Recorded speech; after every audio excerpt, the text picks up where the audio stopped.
नारी तुम केवल श्रद्धा हो, विश्वास रजत नग पक्तल में, पीयूष स्रोत सी बहा करो, जीवन के सुंदर समतल में. With these motivating and encouraging lines of renowned Hindi poet, late Jaishankar Prasad, I wish a very good evening and welcome you all to our second and concluding session of our virtual conversation on prevention of sexual harassment at workplace, wherein we will be discussing compliances. Lex India's law offices with four founding partners, namely Ajay Kumar Tandon as managing partner and three senior partners, including myself, Sunil Kumar Gandhi, Mr. Saran Suri, and Mrs. Manjula Gandhi, along with a team of senior consultants and associates, have been providing legal solutions, including matters related to POSH. Before going ahead, I must tell you that in this session, our senior partner, Mrs. Manjula Gandhi, with her very competent and dynamic team comprising of Seema, Ritika, and Soumya, will be discussing overview of legal requirements and compliances and practice to create right and safe workplace for women. Participants can raise their questions through Q&A tab provided at the bottom of the screen. The panelists will make every endeavor to answer as many questions as they can, but if due to paucity of time, some questions remain unanswered, please send your questions and valuable feedback on webinar@lexindis.com. Over to you, team. Thank you Sunil sir. एक नहीं दो दो मात्राएं, नर से बढ़कर नारी। क्या वास्तव में नारी को इतना इज्जत और सम्मान मिलता है जितना कि मुंशी प्रेमचंद जी ने अपनी लेखनी में लिखा है? हम नारी को सबल, सक्षम और सशस्त्र बनाना चाहते हैं। क्या आज के वातावरण में यह मुमकिन है जबकि नारी कहीं भी सुरक्षित नहीं है? Welcome back to our second session on POSH, where we would be discussing three aspects, that is compliances, challenges, and what we perceive the way forward. Well, before we commence the conversation, I would like to give you a glimpse of the past conversation, wherein we gave the insight into the evaluation of POSH Act, why POSH is imperative for the organization, what is sexual harassment, and who is an employer. It is not that the cases of sexual harassment have become rampant in the recent years. They were there since times immemorial, but women would never raise their voice for the fear of being outcasted and losing her job. It was only in the year 1997, when a social worker was gang raped in Rajasthan, a class action was initiated by the NGO before the Apex Court. And the Apex Court for the first time realized that albeit there are many provisions to punish the perpetrator or the offender for committing the offense of sexual harassment, but there are no guidelines or preventive or protective measures which can ensure safe and congenial workplace to the women. It was in this backdrop the Vishakha guidelines were formulated, which ultimately culminated into POSH Act. POSH Act is a self-contained act. Besides providing a redressal mechanism to the complaint regarding sexual harassment, it also explains what is sexual harassment, and it works on the analogy prevention is better than cure. And it is this analogy of the POSH Act which distinguishes it from other penal acts. So how is POSH imperative for the organization? Whenever an incident of sexual harassment occurs in an organization, it is the reputation of the organization which is undermined, barring few incidents where eminent personalities are involved. Does anyone remember the name of the perpetrator or the victim? We always recall the cases as Air India case, Terry case, Tehelka case, Google case, Uber case. So this is the reason why is POSH very imperative for the organization. What is sexual harassment? Sexual harassment has 5 elements. Act, person. Person again has 2 components, that is aggrieved woman as well as the perpetrator. fourth is the place, and fifth is the time. It is not that every act of harassment committed on the women is a sexual harassment under POSH. It is only those acts which has a sexual connotation comes within the purview of sexual harassment under the POSH. Now, in the recent judgment, the apex court has gone further and it has observed that actual commission of the acts of sexual harassment is not a prerequisite for qualifying it to be a part of sexual harassment under POSH. Even the disparaging statements, prejudicial, hostile, discriminatory behavior meted by the women at the organization comes within the purview of POSH. Sexual harassment, I'm sorry. So who is an aggrieved woman? Aggrieved woman is a woman who is the subject of sexual harassment. And perpetrator is the person who commits the act of sexual harassment on the women. Now comes the place. Place means the workplace. So workplace, as we all know, that is not confined to the four bounds of the office premises. It has a very wide meaning and connotation. During these times of lockdown, when everybody is working from home, the virtual space which the women occupies while discharging her duties is also a workplace under POSH.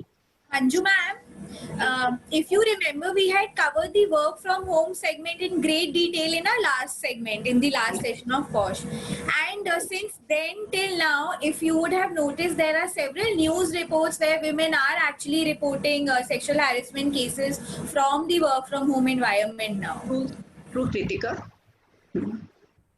I have also read one news article wherein in Mumbai, a woman has reported an act of complaint regarding the sexual harassment committed to her on the social media, that is virtual space, while she was discharging her official duties. So it is now recognized that virtual space is also recognized as a workspace under POSH. Correct. Now, do you have anything further to ask? Kritika? For now. Yeah. Okay. Now, whenever a new situation arises, it is always accompanied with a change and challenges. And there is a human tendency, normal, natural human tendencies to resist and resent such a change. Let me explain in a very simple manner. After the outbreak of COVID-19, a new normal regime has been enforced upon the people all over the world. And there is a lot of resentment and resistance because too many restrictions are being imposed. We have to maintain distance, movement is being restricted, people are working from home. Likewise, when the POSH compliances were made mandatory for the organization, due to that, there is an atmosphere of total chaos, confusion, uproar, dissent, resistance, resentment amongst the employees of the organization due to the challenges and the change it has brought. Everybody is too oblivious of how to cope with the challenges and what is the way forward. Challenges and way forward as we perceive, we will be taking up in the later part of our conversation. Right now, we will take you forward to the compliances. Seema, please take it forward. Yes, ma'am. Right. Before moving on to the compliances, I would like to tell everyone that what will be our flow of discussion today. So we'll be covering the compliance under this act, the non-compliance repercussion, IC, and the local committee, and how the internal committee deals with any sexual harassment complaint, and what is the legal framework of appeal under the POSH, and what are the challenges under this act. Now moving on to what are the compliances under this act. The act has provided certain mandatory compliances which is to be complied by every organization. The first compliance under this act is constituting an internal committee. So every organization which has 10 or more employees has to constitute a committee, that is internal committee, to address and redress the sexual harassment complaint. And in those organizations which do not have 10 or more employees, in that case, the aggrieved person can file the complaint before the local committee. So this will be discussing later in detail. The next compliance under this act is creating awareness under the POSH law. So it is the duty of an employer to conduct seminars, orientation, awareness programs for sensitizing its employees about the POSH laws and how any complaint, what is the process of resolution of any sexual harassment complaint. The next compliance under this act is POSH, drafting up POSH policy. So every organization which has 10 or more employees has to form one policy, that is POSH policy, that is anti-sexual harassment policy, for prohibition, prevention, and redressal of sexual harassment complaint.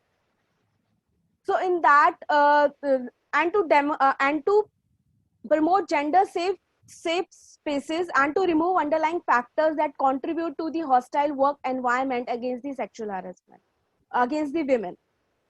So next compliance under this act is changes in the employment contract.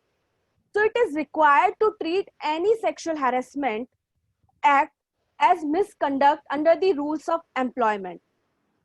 So it is important to introduce a specific clause under the employment agreement stating that sexual harassment will be considered as misconduct along with the repercussion. For example, there could be a deduction of wages if you commit any sexual harassment act or the termination, etc.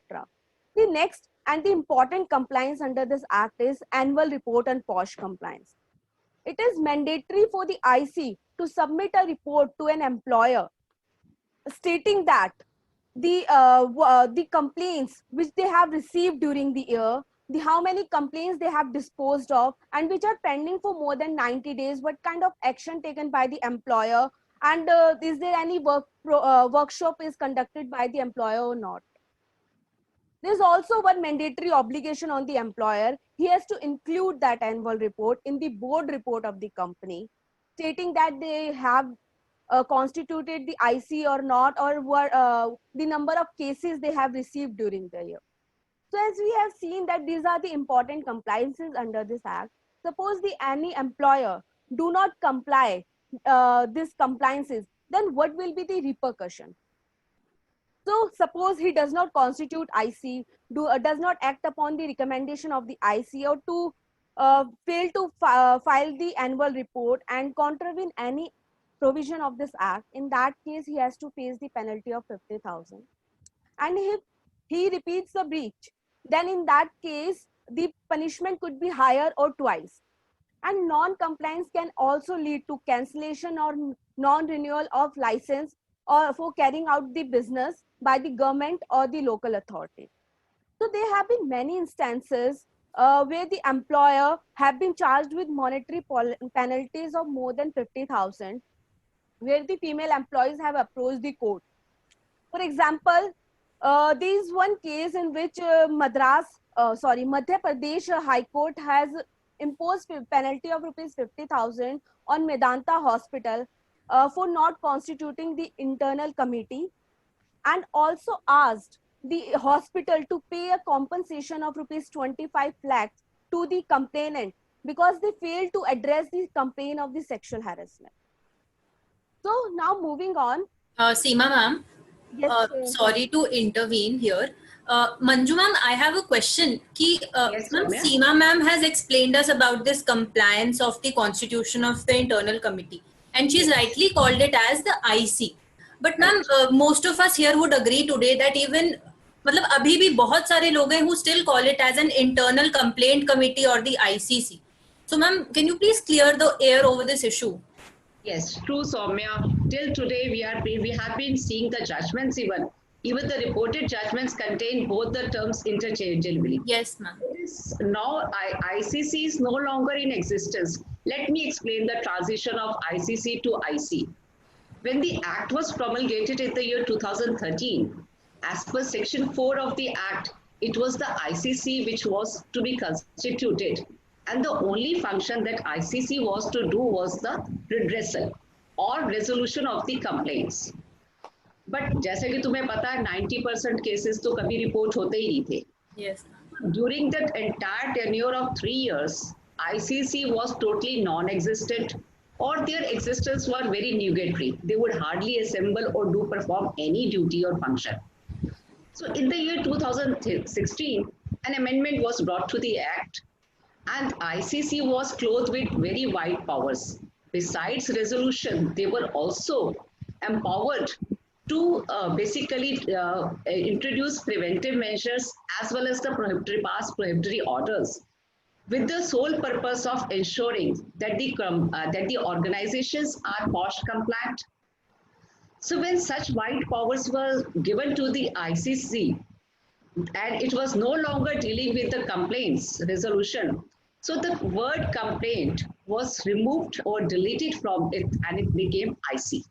Now it discharges not only the resolution functions, but it also monitors the organization, and it ensures that the organization is POSH compliant, and it works for the prevention and prohibition of such incidents of sexual harassment by employing so many measures, like bringing awareness programs, having training sessions, or creating a zero tolerance atmosphere in the office, or by not being lenient to the perpetrators and bringing a neutral environment in the organization. So this is how the IC's role has totally changed.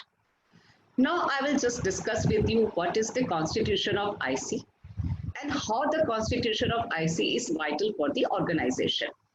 If IC is not constituted in accordance with Vishaka guidelines. ICC comprises of 4 members, out of which is the first member is the chairperson or presiding officer, as we may call it. Presiding officer of the chairperson has to be a senior female officer within the organization. The objective of having a senior officer is very obvious, that she should be a neutral person, not influenced by either the employer or higher officials of the organization, and she should work in a very impartial, and there should be no nepotism in the organization while deciding the complaints. And the other 2 members are to be either from the NGO or people having a legal knowledge or the people committed to the cause of the women. 50% of the constitution of the IC has to be of women. So this is how and if the IC is not constituted in accordance with the Vishaka guidelines, then the complainant has the every right to refuse to participate in IC proceedings, and IC proceedings can get vitiated. And this is the reason why the courts are harping on this fact that IC has to be constituted in accordance with the Vishaka guidelines. So, Anju ma'am, yes, Kritika. like you mentioned that the presiding officer or some members need to be females. So what about the organizations which do not have any female employees currently employed with them? Kritika, if you remember, at Lexindis, we are also acting as internal committee members for many organizations who do not have even a single female employee, or there is only one female employee. And as rightly said by Seema, that it is not a mandatory condition for an organization to be POSH compliant that there should be a female employee in the organization. Any organization which has 10 or more employees working under it have to constitute an internal committee and have to be POSH compliant. So I think you are clear about it. Yes, ma'am. Ma'am, I have a question. Ma'am, अगर आपको याद हो तो last time Seema ma'am had told us that domestic workers and domestic healths who visit our home, they can also seek protection under the POSH Act. But ma'am, whatever you've discussed till now, it is all about the organizations having the internal committee as a redressal authority. But ma'am, उन domestic health या workers का क्या, like where they will file the complaint or how they will file their complaint of sexual harassment? Soumya, you have rightly pointed out कि उन domestic workers का क्या होगा and where they can file the complaint. So there's another complaint mechanism provided under this act, that is LC, local committee. Okay. wherein the domestic workers can file the complaints. It is to be constituted by every district officer to receive sexual harassment complaint where IC is not in place due to having less than 10 workers, or if the complaint is against the employer himself. Mainly an unorganized sector, we can say. Yes, ma'am. Mainly an unorganized sector. So as far as the constitution of this LC is concerned, it should have at least 5 members. One should be the chairperson, always a woman, and one woman member from the municipality, and 2 members from the NGO. At least one of them should be a woman, and one social welfare worker who's the ex officio member of the LC. So now we have seen there are 2 kind of complaint mechanism is provided under this act. Apart from that, the government has provided another important complaint mechanism, that is SheBox, which is an online complaint management system wherein any aggrieved woman can file the complaint even if she is working in organized sector, unorganized sector, public or government. So if she files the complaint directly goes to the concerned IC having jurisdiction to look into the matter. She can even check what is the status of her complaint. Is there any progress of the complaint which she has filed? The registration of complaint through this portal is very easy. Even if anyone is feeling any kind of difficulty, in that case, she can use the user manual, which is already uploaded in the on the website. That is Seema, ma'am, I like to add something here. Yes. So now we've understood about the SheBox mechanism and what does it do. So we can say that one of the most important purpose of SheBox is that it helps, you know, those women who might feel anxious to file the complaint with the IC about sexual harassment. Right. And, you know, whereas on one hand, the POSH Act does not recognize anonymous complaints, and it encourages that the aggrieved woman herself, you know, should be vocal about the offense of sexual harassment. But at the same time, it does recognize the plight of those women who are weak or who might feel embarrassed to approach the IC. And that is why the Act gives authority to several people related to the aggrieved women who can lodge the complaint of sexual harassment on her behalf. And they could be her guardian, her friend, any co-worker, even the officers of the National Commission or State Commission of Women, anyone. But, you know, one prerequisite here is that the particular person who's intending to lodge the complaint, he or she should have the written consent of the aggrieved women to lodge the complaint. Also, this can happen only in 3 situations. One is when the woman is physically unfit or incapable to approach the IC after the incident. Second is when the woman is so traumatized from the impact of the sexual harassment that she is not mentally stable. Or third, when she has died before she could approach the IC. Manju ma'am, if you remember, while we were dealing as an external member of the IC for one of the organizations, तो आपको याद होगा कि ma'am एक woman आई थी who was the cousin sister of the aggrieved women, because the aggrieved woman was not feeling well and she was suffering from fever after the incident. बेटे वो fever से ही she was basically traumatized and was not in a position to come and file the complaint herself. Yes, so, ma'am. She sent her cousin. Right. तो उनका cousin आई थी approach करके. So, ma'am, broadly, any and every person who has the knowledge of the act, but who has the written consent of the women in writing, can go to the IC and lodge the complaint. Right. So, since now we have seen that filing of the complaint is the first step, but do you think that merely filing the complaint is enough to ensure justice to the women?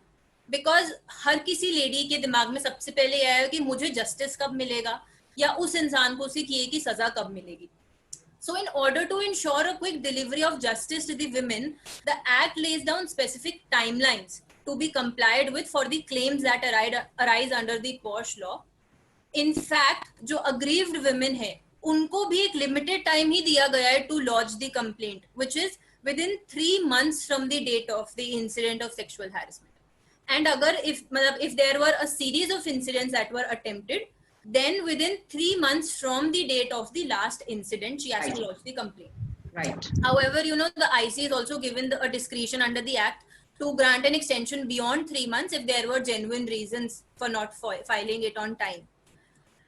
And so once the complaint reaches the IC, then IC will have a discussion with the aggrieved women ki kya hua tha, kaise hua tha, ya kya circumstances the, and what all can happen afterwards. Now here comes one mandatory obligation of the IC, which is to make the complainant women aware of her option of settlement, which is called the conciliation under the Act, right? And from here there can be two situations. Firstly, considering everything, the women opts to settle the matter with the perpetrator, but Right. उसके लिए उनको एक written request for settlement देना पड़ेगा to the IC. But that, yes, should be, of course, without any pressure or out of her free will and consent. Secondly, she wants an inquiry to be made and the perpetrator to be punished, right? So, in the first case, if the woman herself opts for a settlement, the IC will bring both the parties to the table and they will record the terms of the settlement which are arrived at. But most important, जो settlement है between the parties, it cannot be monetary at all. And except this monetary thing, whatever are the terms, they will be recorded by the IC in writing, and it will be given to both the parties. One thing, Soumya, here I want to, I'm sorry, I have to clarify one thing, that monetary compensation which you are saying cannot be granted to the women.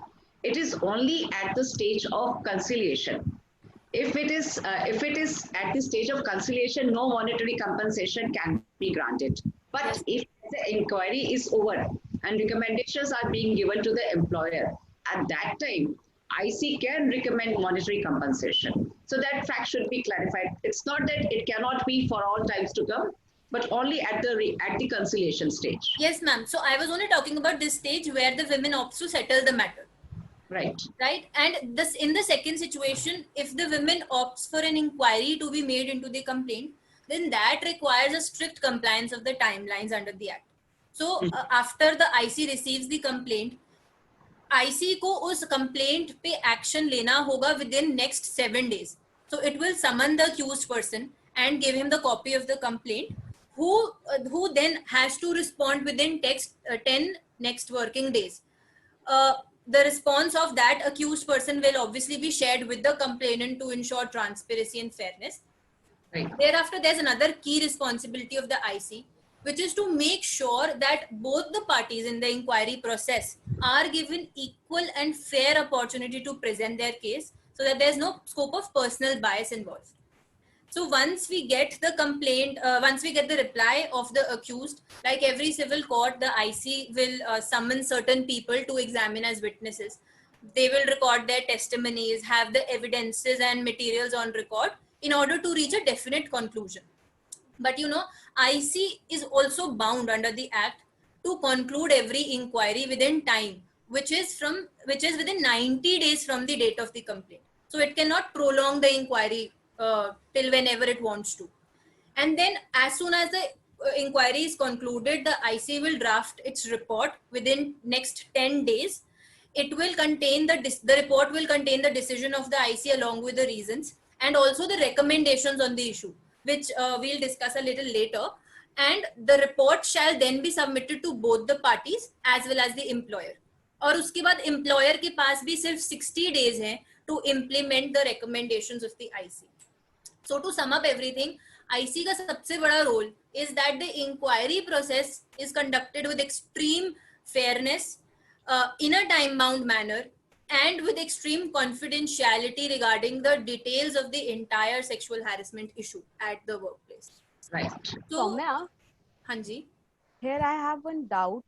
You have rightly said the IC will give the inquiry report to the employer and will give certain recommendation. Suppose if any person files a false complaint, then in that case, what can be the recommendation? Yeah. Very true. Ma'am, as you know that like with any law, especially any women-centric laws, there is always a chance of misuse of the laws. Right. So then there is this chance with POSH law also. But to prevent this and to act as a deterrent in so that the women or the female employees do not misuse this, there is a segment in the POSH Act which covers the false or malicious complaints. So basically, if any female or any person giving evidence in her behalf makes any statements or any allegations knowing them to be untrue, then the IC can also give a recommendation against them. So this could be where the perpetrator is actually guilty of the offense of sexual harassment. So in these cases, there are certain recommendations that the IC can give in their report. So the recommendation should be something as minor as, say, a written apology. Yes, Soumya. And you can just explain about the recommendation. I just want to add something. Yes. So basically, it could extend from something as minor as a written apology to something as drastic as assisting the victim, or even if the victim has made any false allegations, assisting the person who has been wronged in making the complaint under the relevant sections of the IPC.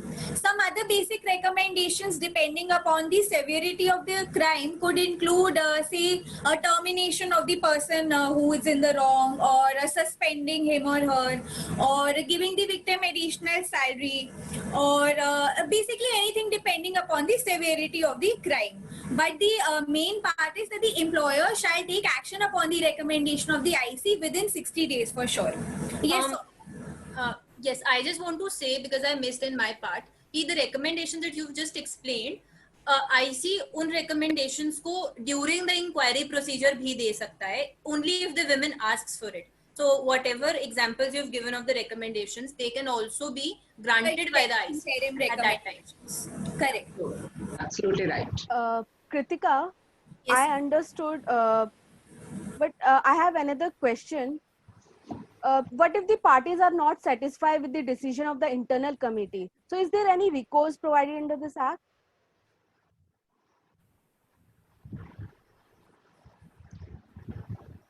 Kritika? Yes, Seema, if either the perpetrator happens in most cases, may want to challenge the decision of the IC, may want to challenge the report, or they may think the are not reasonable. So in that case, POSH provides for an appeal mechanism.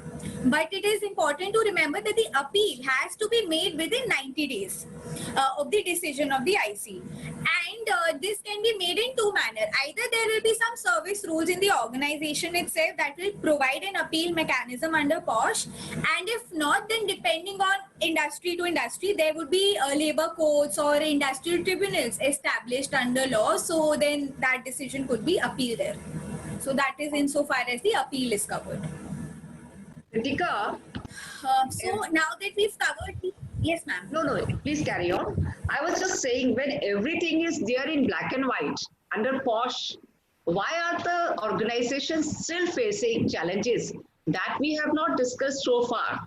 So this is what we need to be explained to everybody, that why even when there are so many things written in the black and white in the act, and everything is being provided under the act, why there is so much of confusion, and why the organization are facing too many challenges? Yes, ma'am. Such an important act, so important in today's time, and the entire mechanism being compulsory on the organization and everything being written clearly in black and white. Still, organizations are facing a lot of issue regarding the POSH law.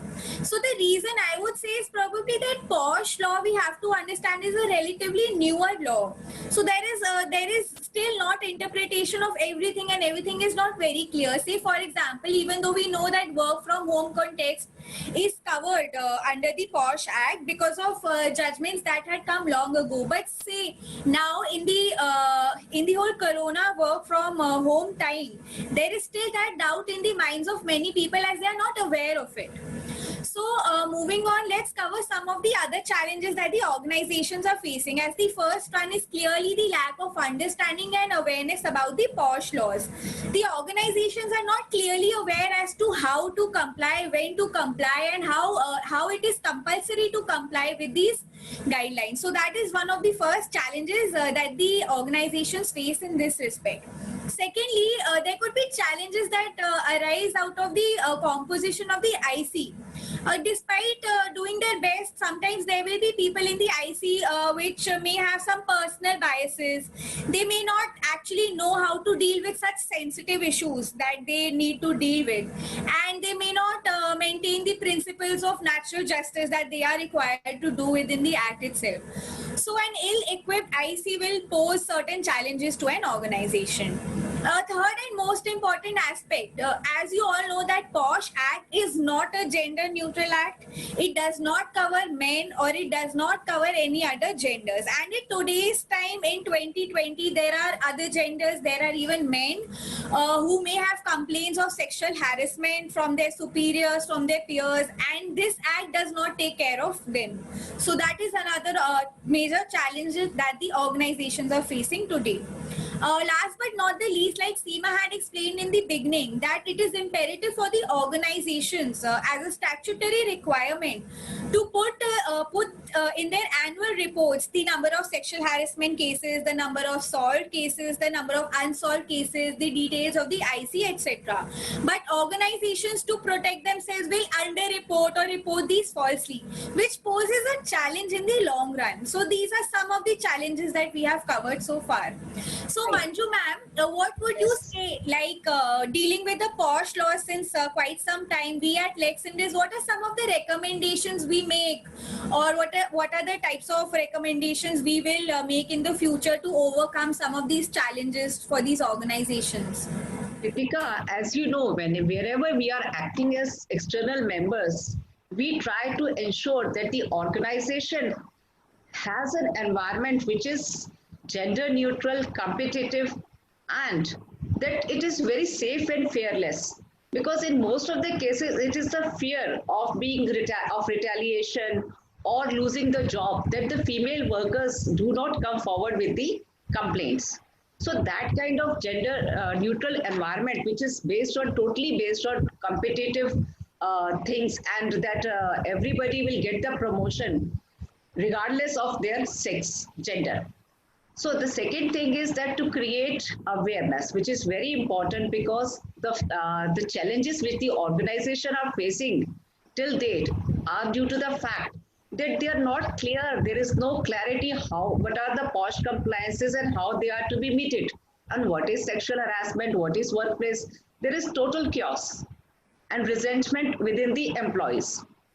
Third thing is that can be done only through orientation programs, trainings which we are imparting, as well as the open house, which is also very important, because in the open house, everybody participates and come out with their problems. They can raise their questions, they can come out with their problems. And next, what I feel is also very important, like the government and the public sector have introduced a She Box.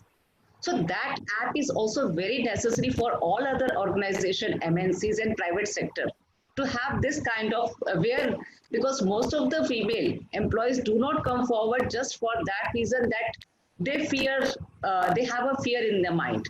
So to retain their anonymity, they can file their complaints in the She Box. So all these things we recommend, and we are taking care of wherever we are working as external member.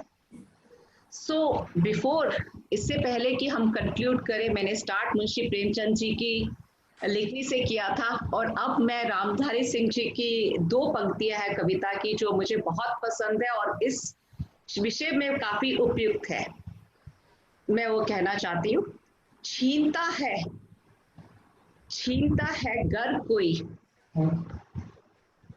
Sorry, I am so sorry about it, I just missed.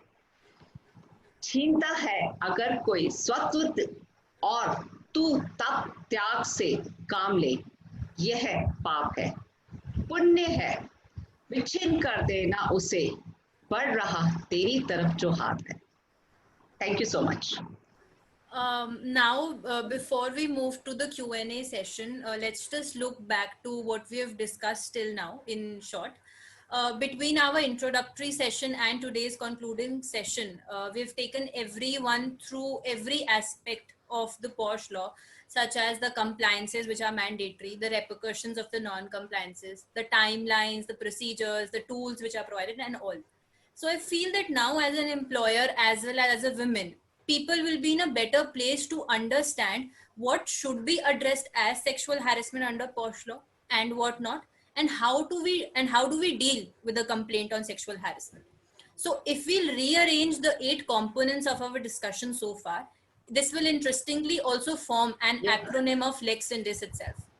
And as an organization having hands-on experience, we have covered as to not only how and what needs to be complied with, but also why is it necessary for the organizations to be fully compliant of the POSH law.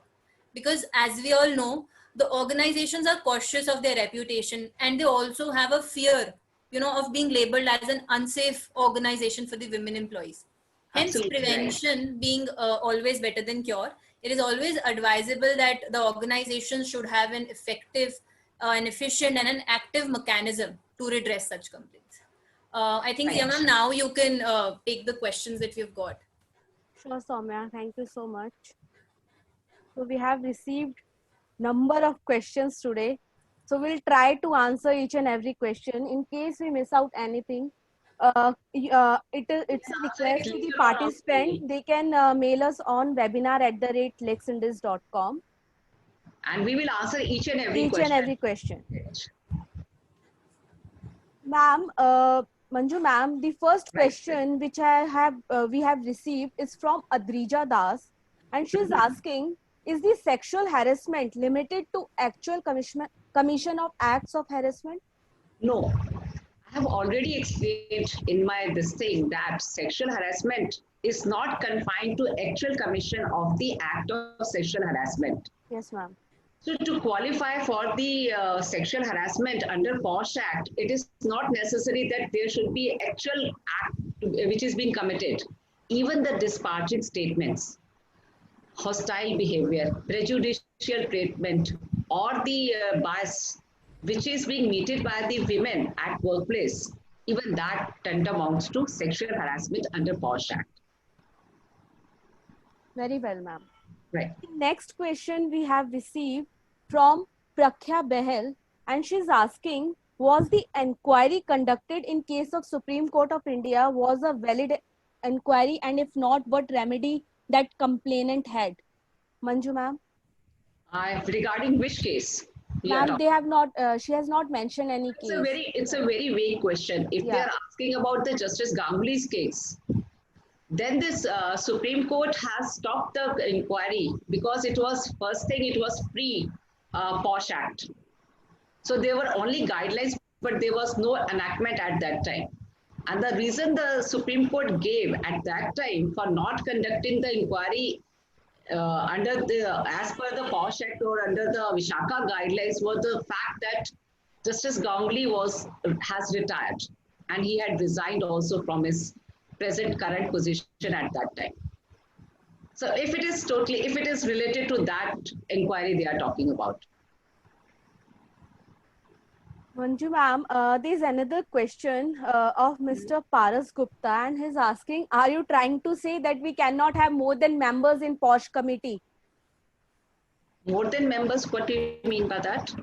You have said that there should be 4 members in IC.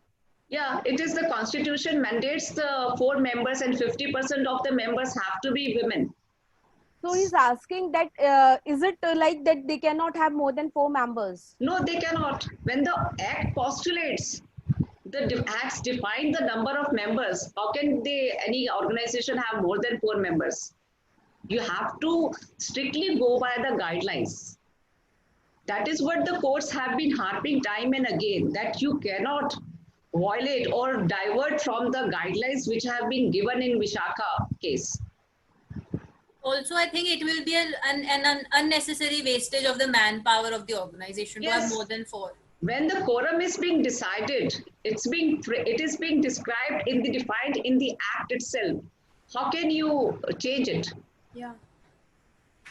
Very well, ma'am. There's one question from one attendee, and he's asking, how to ensure that the witness will not lie in case the witness is a friend of victim? Soumya? Okay so yes हम लोगों ने भी कुछ कुछ जो cases किए हैं we have seen that there arises certain situations when you know a relative or a friend of any of the party is to be called as a witness. So what can be done to ensure that that person will speak the truth is, first of all, it can be done that जो भी witness होगा, you have to tell that witness about the consequences of saying anything which is false or wrong maybe. Then you know the IC can also make the witness swear a testimony declaration or an NDA to ensure कि भाई सच ही बोलेगा. Then lastly, you know, IC can also utilize its power of examination and and cross examination ताकि पता चल सके कि जो statement that जो witness वो बता रहा है they are same at all the time, then there's no dissimilarity between the statements. So I think conclusively evidences और ये सारी powers use करके the IC can ensure that the witness does not lie even if that is a relation to the party. Very well, Soumya. Soumya, there is one question for you, Ms. Sara Khan, and she's asking if a co-worker or supervisor comments on clothing or appearance, is it sexual harassment? I think we had discussed this in our last session. So, Sara ma'am, to answer your question, only commenting on someone's clothes or appearance does not per se is sexual harassment. In order for a comment to be termed as sexual harassment, it should have the presence of sexual connotation. अगर आपके कपड़ों के बारे में कोई ये बोलता है कि आज उसने अच्छे कपड़े नहीं पहने और she is not looking nice, then that is a humiliatory comment maybe. But अगर आपके कपड़ों के बारे में कोई ये बोलता है that oh she is wearing some clothes which are revealing or she wants to attract men, तो इन ऐसे connotations, sexual connotations अगर आपके comments में attached हैं, then that is definitely sexual harassment. All right, Soumya. There's another question from Meena Marar, and she's asking, is there any clarity on the number of meetings that the ICC should hold in a year? Manju ma'am? No, there is no clarification so far. There is no clarity, there is no clarification in this regard as to the minimum number or maximum number of meetings IC should hold. All right, ma'am. There is one question from Smita Kumari, and she's asking how an employer should deal if sexual harassment happened with his employee outside office premises. Manju ma'am? Ima, this question is a very vague question. If the sexual harassment has occurred outside the office, the first and the foremost thing that needs to be asked is whether the complainant or the aggrieved woman was outside on official work or she was just outside. And what was the time, whether she was discharging her official duty. Right, ma'am. Or whether she was in the extended workplace or not, that also has to be. Right, and that extended workplace assume the meaning only while she is there as discharging her official duties, not otherwise. Yes. So it has to be very specific. If she is outside, say anywhere, while discharging her official duties, then yes, it falls within the purview of under the POSH as sexual harassment at workplace. Because that outside, whichever place is there outside, it is a workplace for the aggrieved woman. Yes. All right, ma'am. Kritika, there's one question for you. How to deal with situations where women at work is putting her boss or peer under POSH due to organization politics? Again, a part of the answer has been covered by Soumya, that they will still, the IC has to use their power to examine whether the case is genuine or not. But like, if, as the question suggests, if the case is not genuine and the IC comes to that conclusion after reading into the evidence and examining people, then like we had covered in a session, recommendations that can be made against the perpetrator are the same recommendations which can be made against against the woman herself if it is proved that the complaint was malicious or false. All right, Kritika. So now there is one question from Yashima Bansal. Right. Manju ma'am, what if the culprit after completing his sentence or penalty blackmails or try to harm the victim?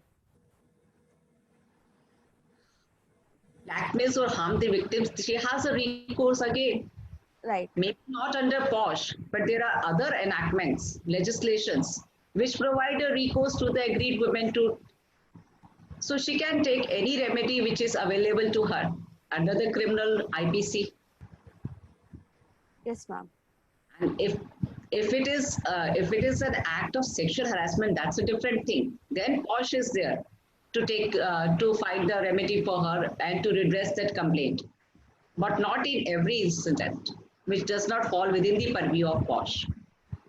She has a remedy under IPC or other enactments which are available to her. Kritika, there's one question. What about the men who also suffered the problem? Like, what will be the recourse? Currently, POSH Act does not cover any recourse against any other gender besides women. So any recourse has to be apart from POSH. They can take a recourse in law under any other laws, but not POSH. But Kritika, I'll just add ki the organizations do have a discretion, to formulate a policy which will cover the men. So it is purely on the basis of the organizational policy. If they want to organizations are free to make a gender neutral policy. Yes. Manju ma'am, Yes, Seema.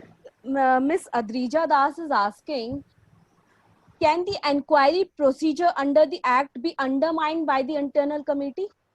No, internal committee has to act as per the POSH Act.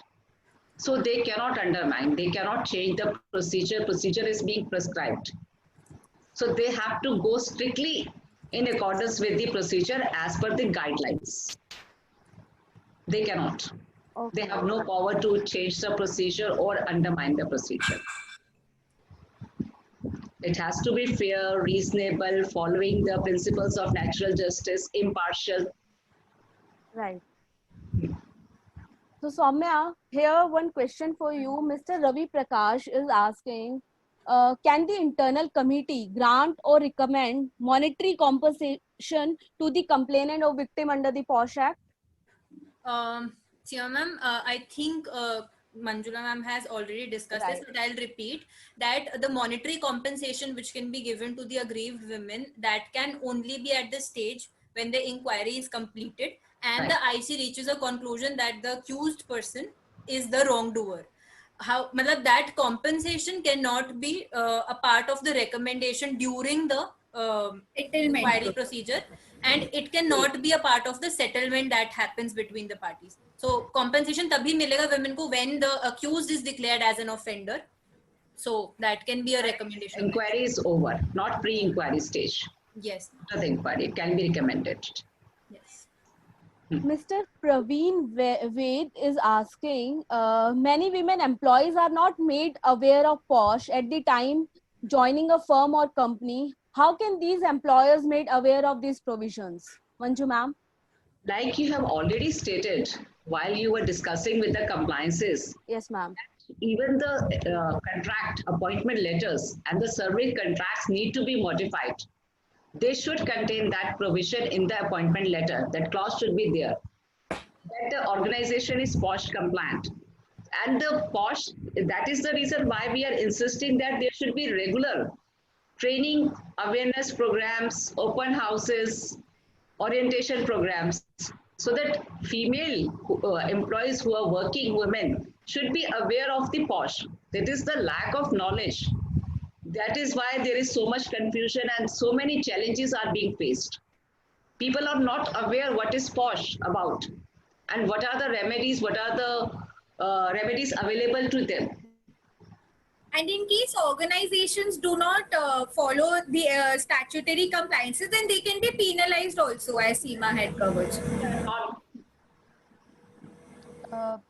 There is one question from Medha Tandon, and though this question has already answered by Soumya, if victim has encountered an untoward incident in my presence and the victim is reluctant to complain because the perpetrator is her boss and can affect her career, can I raise complaint instead? If yes, then to whom should I approach? Okay. Soumya? So answering Medha ma'am's question, Medha ma'am, as I've explained that if the woman herself is feeling hesitant to approach the IC because she feels that her career is at stake, then Right. definitely any person who's related to her, her friend, if that is your case, or her guardian, or even the co-worker who has the knowledge of that sexual harassment incident, then they can approach the IC of that of her organization only. And that is the only prerequisite here is that you should have a written consent of that aggrieved woman to lodge a complaint. So there is no other condition, and once you have that consent of the woman, you can directly approach the IC if the woman herself is not able to do so. Before moving to other question, I request to the participant, kindly put your question in Q&A box. So now moving on to another question that we have received from Ms. Gayatri. And she's asking, what was the objective behind inculcating the provision on requirement of a member from NGO or association committed to the cause of women in the POSH Act? Manju ma'am? Like I have already explained to you, the objective behind appointing a very senior officer, female officer, to be a presiding officer. Similarly, the objective of having a member from the NGO or the person who is committed to the cause of the women is very simple, that she should be impartial, she should not be influenced, her credibility or integrity cannot be questioned. So this is the reason why an external member is appointed, so that the employer or the high officials of the organization cannot influence her, and she should be impartial and neutral while conducting the inquiry. Yes, ma'am. There's one question from one attendee, and he's asking how to ensure that the witness will not lie in case the witness is a friend of victim. Soumya? So, ma'am, you have already taken this question. Yeah, it is being answered. Sorry, so sorry. Yeah, it's being answered. Yeah.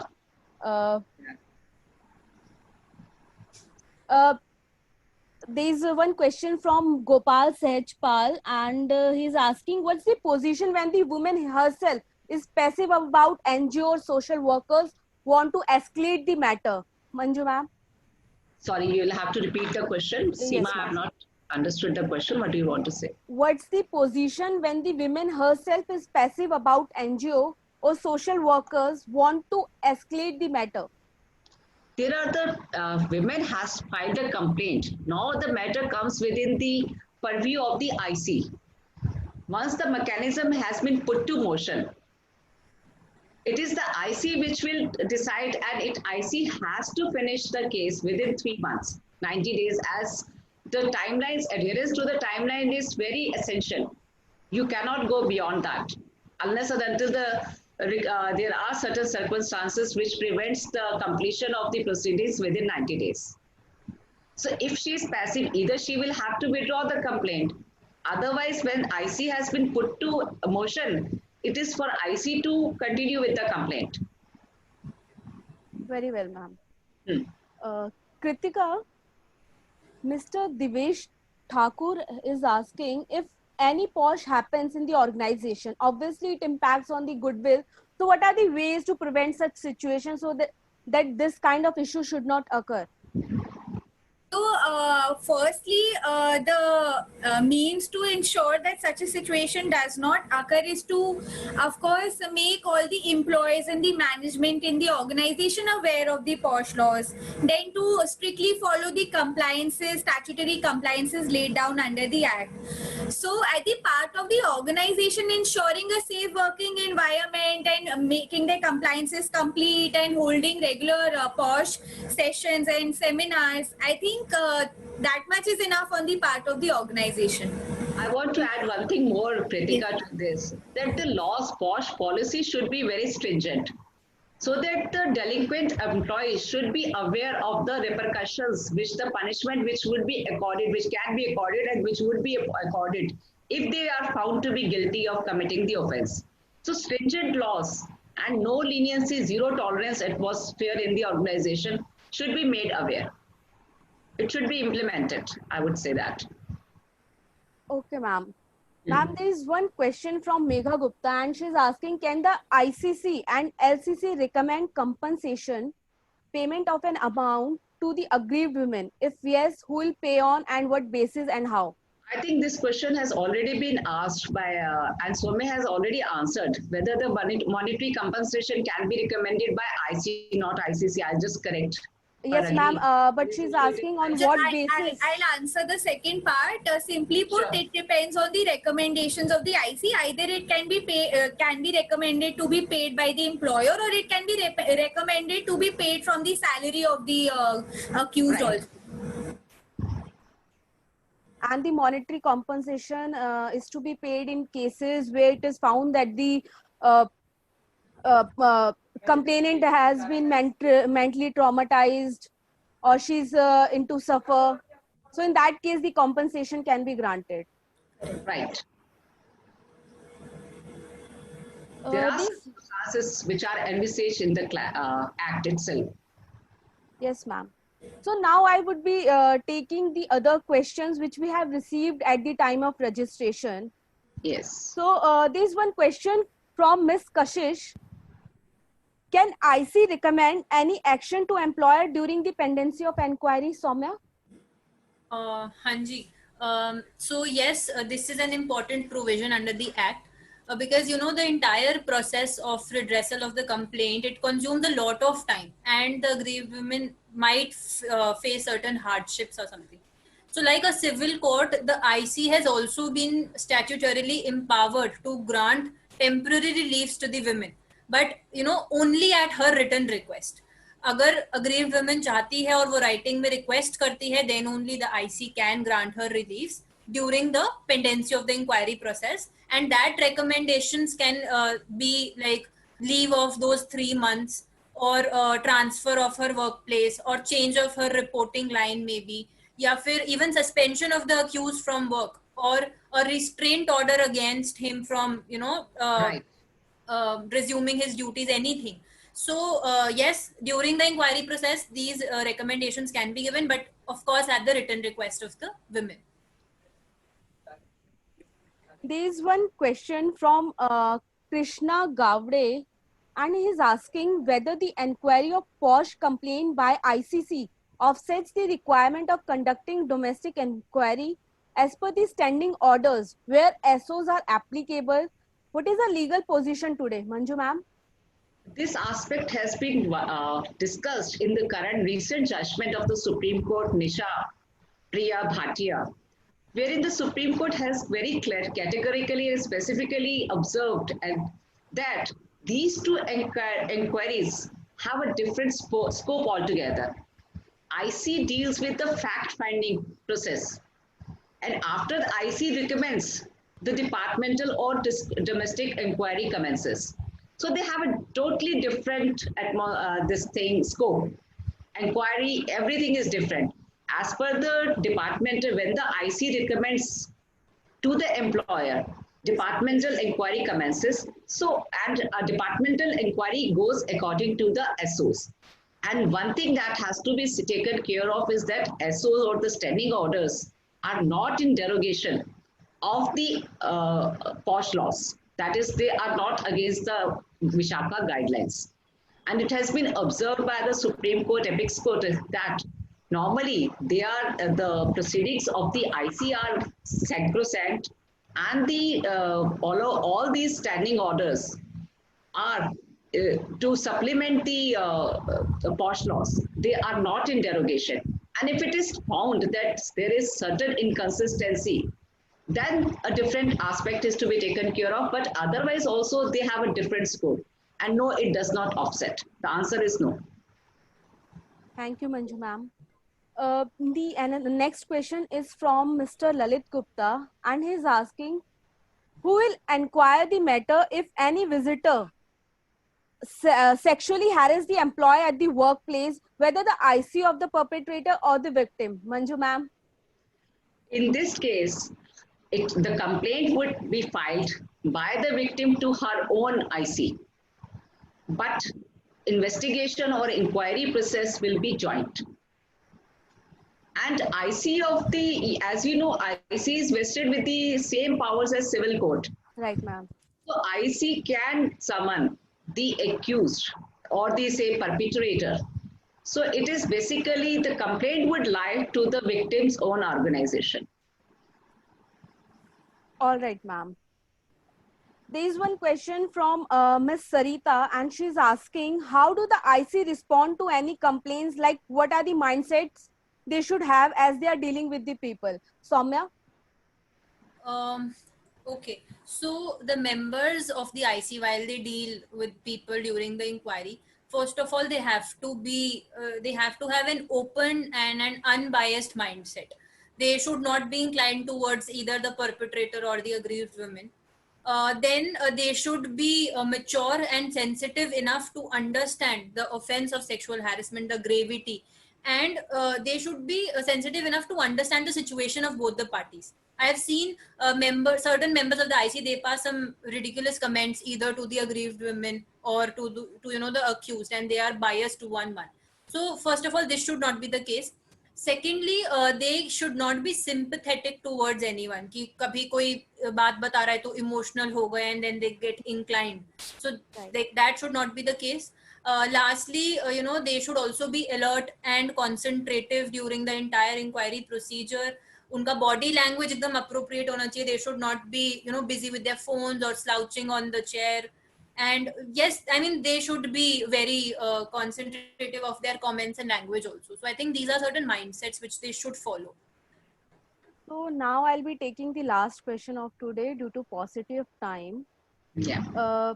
And that question is from Shobit Sharma, and he's asking, if a victim is working with one employer and harassment is done by employee of some other employer, then with whom the complaint will lie?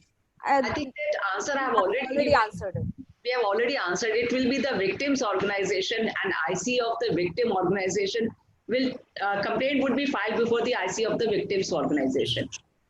Maybe joint or investigation will continue, but IC complaint would lie with the IC of the victim's organization. Very well. So Seema, Soumya? I can see a question in the Q&A box which requests ma'am to just repeat the name of the judgment. Ma'am, if you can do that for the benefit of that person. Which judgment? Supreme Court latest? Yes, ma'am. Nisha Priya. Nisha Priya Bhatia. I do not remember the entire complete name. It is Nisha Priya Bhatia, and it's of 2020 only. It's a very recent April judgment. 2020. I had read that. Yeah, April 2020. It's a very recent judgment. And another question was for the judgment of the virtual workspace being covered. So that is Saurabh Malik versus Comptroller Auditor General of India, passed by the Delhi High Court. Right. So we have tried to answer each and every question. In case if any question remains, you can write us on webinar@lexindus.com.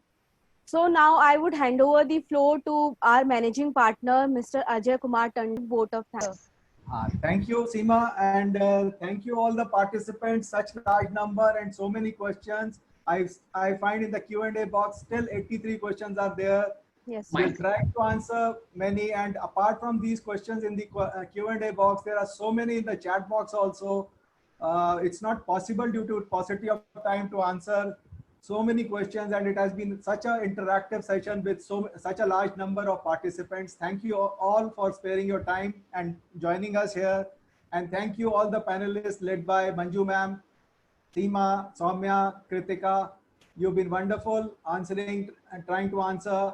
And it was a very interactive session, very informative. Thank you very much. And not to miss out on the Lung Care Foundation, which has been very supportive and we have used their platform time and again, and they've been very supportive to us, providing all the help. Thank you, Lung Care Foundation. And so this brings us to the end of the POSH sessions, the concluding part also. As you are aware, we are also handling other subjects. We have had a number of webinars on that, virtual conversations. We'll be having more and we'll keep you informed. Surely we'll expect all of you to join us there in larger numbers. Thank you very much. Good night from Lex Indes, myself and my senior partners, Sunil Gandhi, Saran Suri and Manjula ma'am. Thank you everybody. Good night. Thank you, everyone. Thank you. Thank you, everyone. Thank you, everyone. Thank you, everyone.